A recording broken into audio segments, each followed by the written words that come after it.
ಒಂದು ನಿಮಿಷ ಆಲೋಚನೆ ಮಾಡಿ. ನೀವು ನಿಮ್ಮ 21ನೇ ವಯಸ್ಸಿನಲ್ಲಿ ಏನು ಮಾಡ್ತಾ ಇದ್ರಿ? ಕಾಲೇಜ್ ಬಂಕ್ ಹೊಡೆದು ಫ್ರೆಂಡ್ಸ್ ಜೊತೆ ಚಾಟ್ ತಿಂತಾ ಇದ್ರಾ?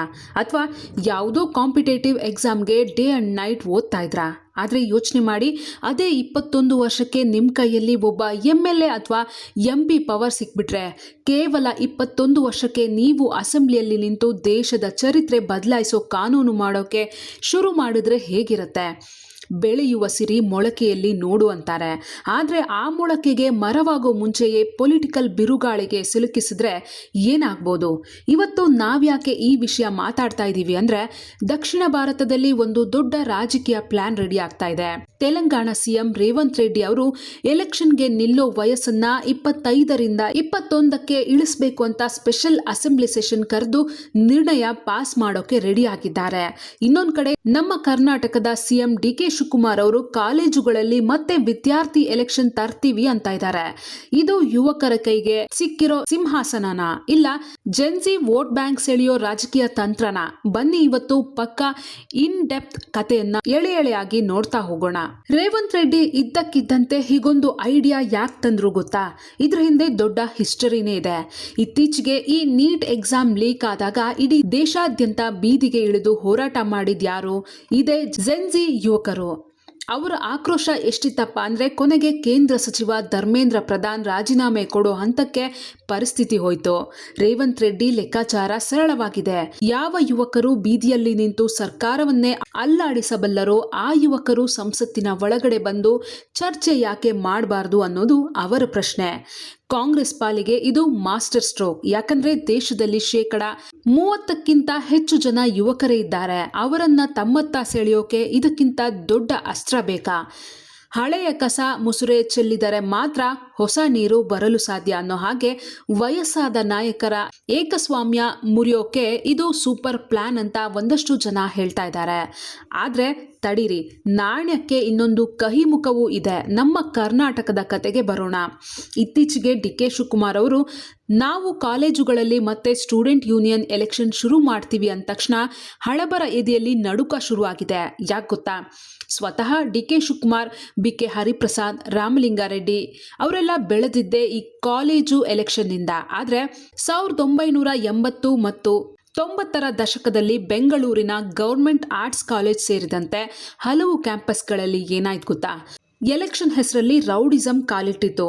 ರಾಜಕೀಯ ಪಕ್ಷಗಳು ಹಣ ಚೆಲ್ಲಿದ್ವು. ಕೊನೆಗೆ ಈ ಗಲಾಟೆ ಎಲ್ಲಿಗೆ ಹೋಯಿತು ಅಂದರೆ, ಒಬ್ಬ ಮುಗ್ಧ ವಿದ್ಯಾರ್ಥಿಯ ಭೀಕರ ಕೊಲೆಯಲ್ಲಿ ಮುಕ್ತವಾಯಿತು. ಆ ಒಂದೇ ಒಂದು ಕೊಲೆ ಇಡೀ ಎಜುಕೇಷನ್ ಸಿಸ್ಟಮ್ ಅನ್ನೇ ಅಲುಗಾಡಿಸ್ತು. ಸರ್ಕಾರ ತಕ್ಷಣ ಕಾಲೇಜು ಎಲೆಕ್ಷನ್ ಬ್ಯಾನ್ ಮಾಡ್ತು. ಇವತ್ತಿಗೂ ನೀವು ಕಾಲೇಜ್ಗೆ ಅಡ್ಮಿಷನ್ ತಗೋಬೇಕಾದ್ರೆ ನಾನು ಯಾವುದೇ ಎಲೆಕ್ಷನ್ನಲ್ಲಿ ಭಾಗವಹಿಸಲ್ಲ ಅಂತ ಅಂಡರ್ಟೇಕಿಂಗ್ ಲೆಟರ್ ಬರೆದು ಕೊಡ್ತೀರಲ್ಲ, ಅದಕ್ಕೆ ಕಾರಣವೇ ಆ ಕೊಲೆ. ಕೂತು ತಿನ್ನುವವನಿಗೆ ಕೊರತೆ ಇಲ್ಲ, ನಿಂತು ಕಾಯುವವನಿಗೆ ಸಮಾಧಾನವಿಲ್ಲ ಅನ್ನೋ ಹಾಗೆ ಆ ಕಹಿ ನೆನಪುಗಳನ್ನು ಮರೆತು ಮತ್ತೆ ಎಲೆಕ್ಷನ್ ತಂದ್ರೆ ಕಾಲೇಜುಗಳು ವಿದ್ಯಾದೇಗುಲಗಳಾಗಿ ಉಳಿಯುತ್ತವ ಅಥವಾ ರೌಡಿಸಂ ಅಡ್ಡ ಆಗುತ್ತಾ ಅನ್ನೋದೇ ದೊಡ್ಡ ಪ್ರಶ್ನೆ. ಸರಿ, ಈಗ ಮೇನ್ ಪಾಯಿಂಟ್ಗೆ ಬರೋಣ. 21 ವರ್ಷಕ್ಕೆ ಶಾಸಕ ಅಥವಾ ಸಂಸದರಾಗೋಕೆ ಚಾನ್ಸ್ ಕೊಟ್ರೆ ಏನಾಗುತ್ತೆ? ಅದ್ರ ಬಗ್ಗೆ ವಿಶ್ಲೇಷಣೆ ನೋಡ್ತಾ ಹೋಗೋಣ. ಮೊದಲನೇದಾಗಿ ಪಾಸಿಟಿವ್ ಆಯಾಮಗಳು ಏನೇನು ಅಂತ ಒಂದೊಂದಾಗಿ ನೋಡೋಣ. 21 ವರ್ಷಕ್ಕೆ ಒಬ್ಬ ಯುವಕ IAS ಪರೀಕ್ಷೆ ಬರೆದು ಇಡೀ ಜಿಲ್ಲೆಯನ್ನೇ ಆಳ್ಬಹುದು, ವೋಟ್ ಹಾಕಬಹುದು ಅಂದಮೇಲೆ ಆತನಿಗೆ MLA ಆಗೋ ಅರ್ಹತೆ ಇಲ್ವಾ? ಖಂಡಿತ ಇದೆ.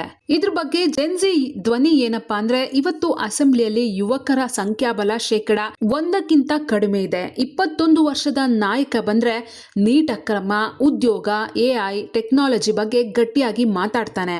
ವಂಶ ಪಾರಂಪರ್ಯ ರಾಜಕಾರಣಕ್ಕೆ, ಅಜ್ಜ ಅಪ್ಪ ಮಗ ಅಂತ ಬರೋ ರಾಜಕಾರಣಕ್ಕೆ ಈ ಯುವ ಪಡೆ ಬ್ರೇಕ್ ಹಾಕ್ಬೋದು. ಹಾಗಾದ್ರೆ ಇದ್ರ ಬಗ್ಗೆ ನೆಗೆಟಿವ್ ಆಯಾಮಗಳು ಏನೇನಿದೆ ಅಂತಲೂ ನೋಡೋಣ. ಮೊದಲನೇದಾಗಿ ಅಪಕ್ವತೆ. ಕೋಪದಲ್ಲಿ ಹುಟ್ಟಿದ್ದು ಆಪತ್ತಿನಲ್ಲಿ ಮುಕ್ತಾಯ ಅಂತಾರಲ್ಲ. 21ರ ಹರೆ ಅಂದರೆ ಆವೇಶ, ಭಾವೋದ್ವೇಗ, ದೇಶ ನಡೆಸೋಕೆ ಬೇಕಿರೋ ರಾಜಕೀಯ ಪರಿಪಕ್ವತೆ ಆ ವಯಸ್ಸಿಗೆ ಇರುತ್ತಾ? ಹಿರಿಯ ರಾಜಕಾರಣಿಗಳು ಈ 21 ವರ್ಷದ ಯುವಕರನ್ನು ತಮ್ಮ ಸ್ವಾರ್ಥಕ್ಕೆ ದಾಳವಾಗಿ ಬಳಸ್ಕೊಳ್ಳಲ್ವಾ? ಕರಿಯರ್ ಹಾಳಾಗುತ್ತೆ. ರಾಜಕೀಯದ ಗೀಳು ಬಿದ್ದ ತಕ್ಷಣ ವೃತ್ತಿ ಜೀವನ ಹಾಳಾದ್ರೆ ಆ ಯುವಕನ ಭವಿಷ್ಯ ಏನಾಗ್ಬೋದು? ಈಗ ಪಾಸಿಟಿವ್ ನೆಗೆಟಿವ್ ನೋಡಾಯ್ತು, ಆದರೆ ಇದಕ್ಕೆಲ್ಲ ಪ್ರಾಕ್ಟಿಕಲಿ ಸೊಲ್ಯೂಷನ್ ಏನು ಅಂತ ನೋಡೋಣ. ಹಾಗಾದರೆ ಇದಕ್ಕೆಲ್ಲ ಪರಿಹಾರನೇ ಇಲ್ವಾ? ಖಂಡಿತ ಇದೆ. ಮಾತಿಗೆ ಮುಂಚೆ ಆಲೋಚಿಸು, ಹೆಚ್ಚಿಗೆ ಮುಂಚೆ ಯೋಚಿಸು ಅನ್ನೋ ಗಾದೆ ಮಾತು ನೆನಪಿರಲಿ. ನೇರವಾಗಿ ಲೋಕಸಭೆ ಅಥವಾ ವಿಧಾನಸಭೆಗೆ ಕಳಿಸೋ ಬದಲು ಪಂಚಾಯಿತಿ, ಪುರಸಭೆ, BBMP ಎಲೆಕ್ಷನ್ಗಳಲ್ಲಿ 21 ವರ್ಷದ ಯುವಕರಿಗೆ ಸ್ಪರ್ಧಿಸಲು ಅವಕಾಶ ಕೊಡಿ. ಅಲ್ಲಿ ಅವರ ಆಡಳಿತ ವೈಖರಿ ನೋಡಿ ಆಮೇಲೆ ಅಸೆಂಬ್ಲಿಗೆ ಕಳಿಸಿ. ಕಾಲೇಜುಗಳಲ್ಲಿ ಎಲೆಕ್ಷನ್ ತರೋದಾದರೆ ಯಾವುದೇ ರಾಜಕೀಯ ಪಕ್ಷದ ಸಿಂಬಲ್, ಬ್ಯಾನರ್, ಹಣದ ಹಸ್ತಕ್ಷೇಪ ಇರಬಾರ್ದು. ಕೇವಲ ಎಜುಕೇಷನ್ ಮತ್ತು ಮೆರಿಟ್ ಆಧಾರದಲ್ಲಿ ಸ್ಪೋರ್ಟಿವ್ ಆಗಿ ಎಲೆಕ್ಷನ್ ನಡಿಬೇಕು. ಕೊನೆಯದಾಗಿ ಒಂದೇ ಮಾತು, ಬೆಂಕಿಯನ್ನು ಸದ್ಬಳಕೆ ಮಾಡಿದ್ರೆ ಅಡುಗೆ ಆಗುತ್ತೆ, ಜಾಗ್ರತೆ ತಪ್ಪಿದ್ರೆ ಇಡೀ ಮನೆ ಸುಡುತ್ತೆ. ಯುವ ಶಕ್ತಿ ಅನ್ನೋದು ಅತ್ಯಂತ ಪವರ್ಫುಲ್ ಇಂಧನ. ಅದನ್ನು ಸರಿಯಾದ ಹಾದಿಯಲ್ಲಿ ಬಳಸಿದ್ರೆ ದೇಶ ಬೆಳಗುತ್ತೆ, ಇಲ್ದಿದ್ರೆ ಇಡೀ ಸಿಸ್ಟಮ್ ನಾಶವಾಗುತ್ತೆ. ನಿಮ್ಗೇನನ್ಸುತ್ತೆ?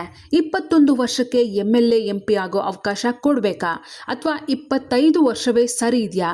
ನಿಮ್ಮ ಅನಿಸಿಕೆ, ಅಭಿಪ್ರಾಯವನ್ನು ಕಮೆಂಟ್ ಮಾಡಿ ತಿಳಿಸಿ.